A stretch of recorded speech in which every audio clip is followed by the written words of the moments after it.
Hi book lovers, my name is Christina and welcome back to Cozy Novel Niche. Today I'm here with a video that I wanted to film for a very long time, but I was only today able to sit down and finally film it. And it's my selection of 10 series that I started or continued in 2022 and that I would love to end or continue with in 2023. So, before getting into the video, I have a couple of things to say. The first one, I'm so sorry that I'm filming again with the artificial light because I really wanted to film with sunlight, but every day that I'm able to film, it's gloomy and rainy, and so unfortunately I have to go on like that. And the days that it's sunny, of course, I cannot film, so yeah, that's my luck.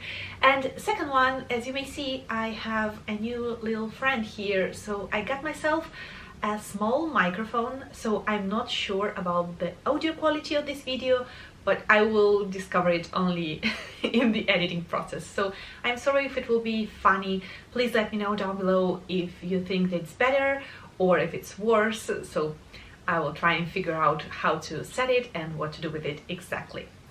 So, without further ado, let me get to the video. The very first series that I would love to finish, because with just one book I will finish the whole trilogy, is the Illumine Files series.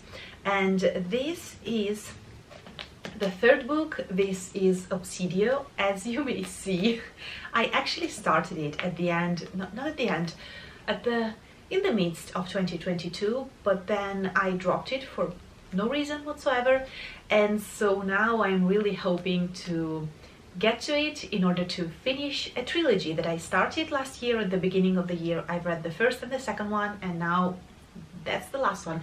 It's a bit of a chunker. It's how many pages? 615, so it's a little bit big, but I think that it will be a very quick one to go through. This is the third book in a sci-fi series. This is a young adult, so it's a not too brainy, too complicated sci-fi, and it's actually a great introduction to sci-fi too, I believe, because it's not very heavy on the science part.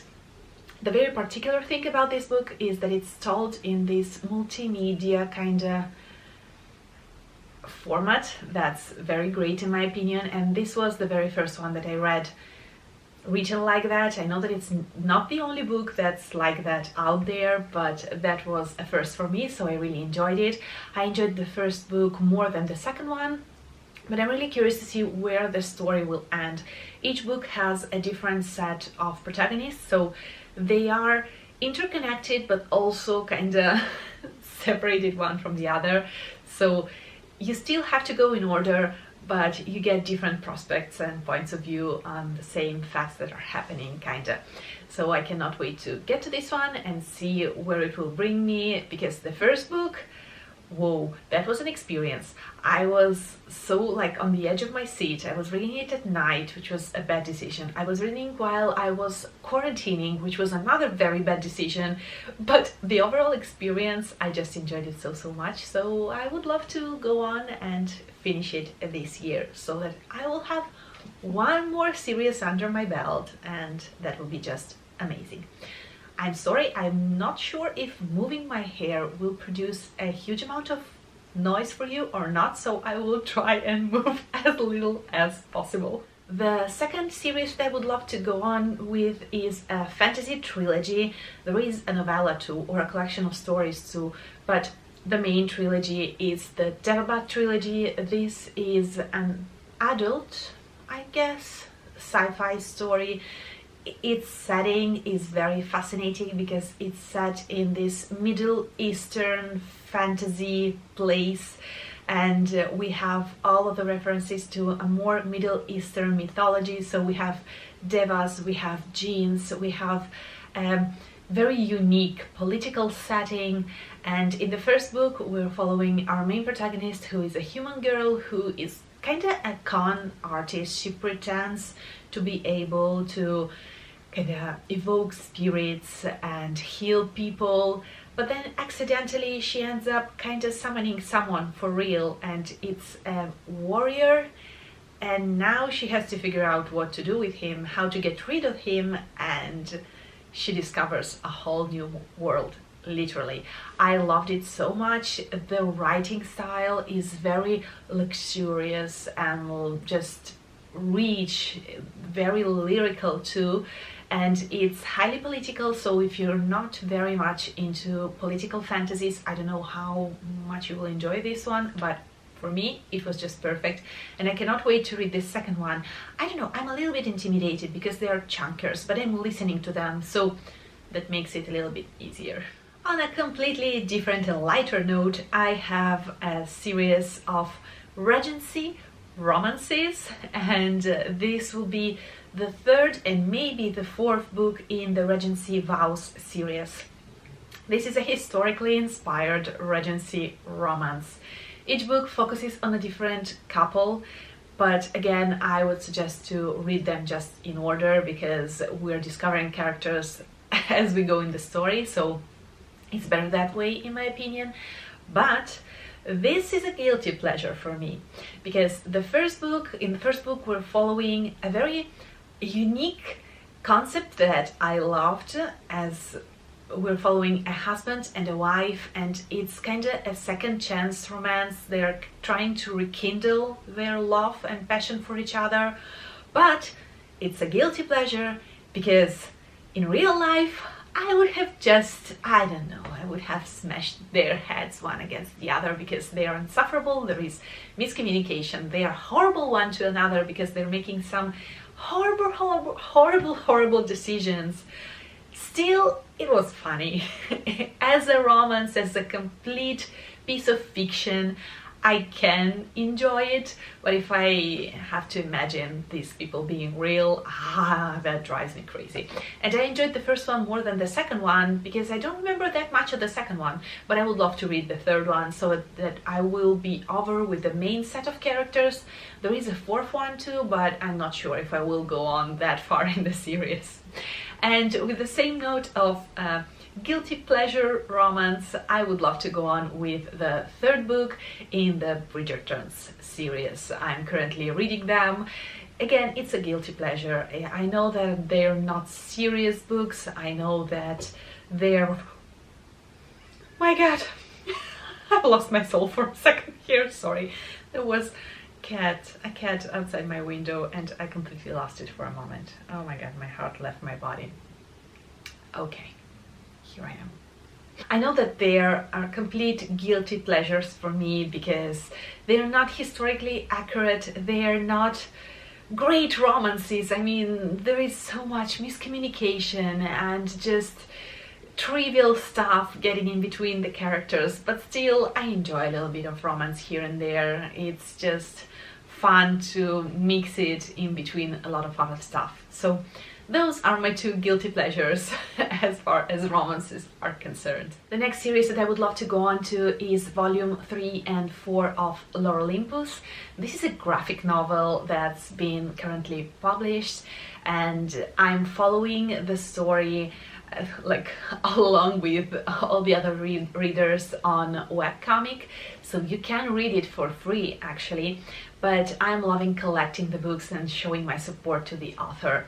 I would suggest you to give it a try on webcomic first, even because I still think that this graphic novel is superior on webtoon rather than in the printed form, because it is planned in a vertical way, so you lose a bit of some of the special aspects of the story when you're reading it horizontally, kinda on a normal paper graphic novel. But I still want to show my support, and so I'm collecting these beautiful volumes. This is a myth retelling of the events of Greek gods, so all of the myths that concern the Greek pantheon pretty much were following the adventures of Persephone, and it's very fictionalized and romanticized, so it's not accurate to the myth. We're following Zeus, we're following Poseidon, we're following all of the Greek gods, Athena and Hestia and so on and so on. And I just enjoy it. It has a lovely art, in my opinion. It really resonates with me, and I just enjoy the story. It's very easily consumable. So if you want to give it a try, this is a great series. Next is quite unexpected. I wasn't expecting there to be a follow-up of the story, but apparently we have a novella, I guess, or a series of short stories in the Sorcery of Thorns series, book, I don't know. We had one book that was kind of standalone and I was fine like that, but apparently there is a little bit more, so I will listen to it as soon as it will be available on Storytel, and I will see how it goes. I wasn't feeling the need for a continuation, but I hope that it will be fun and that it won't turn into a whole series, because I hate when they do it. Like, let's stick with our standalones, let's defend them, they're precious. They're highly needed in fantasy, like on the fantasy scene. Then I have middle grade, I don't know how to define it, crime, fantasy, paranormal, thingy, detective, maybe thingy, I don't know. It's the 5th book in the Skaldaldri Pleasant series. This is a series that I love reading during autumn, usually like around November, because it's set in Ireland, it's a bit dark and just a bit of, I don't know, it's a bit of detective-y, but also adventurous, very humorous, but at the same time ironic and sarcastic. So I love to read maybe like one book per year or a maximum of 2, because if I go over that number, it becomes a little bit too much. It gets on my nerves.